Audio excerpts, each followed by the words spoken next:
মধ্যপ্রাচ্যে চলমান যুদ্ধ ক্রমেই ভয়াবহ ও জটিল রূপ নিচ্ছে। প্রতিদিনই বিস্ফোরণের শব্দে কেঁপে উঠছে অঞ্চলটি, আর অনিশ্চয়তার ছায়া ছড়িয়ে পড়ছে বিশ্বজুড়ে। কূটনৈতিক আলোচনার পথ প্রায় বন্ধ হয়ে যাওয়ায় এখন সামরিক শক্তির প্রদর্শনী হয়ে উঠেছে প্রধান ভাষা।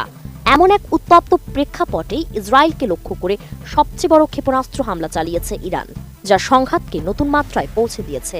তেহরান এবার তার সবচেয়ে বিধ্বংসী অস্ত্র ক্লাস্টার ওয়ারহেড দিয়ে হামলা চালিয়েছে ইহুদিবাদী রাষ্ট্র ইসরায়েলে। তবে এই প্রথম নয়, চলমান সংঘাতের শুরুর দিকেও একই ধরনের অস্ত্র ব্যবহারের অভিযোগ উঠেছিল।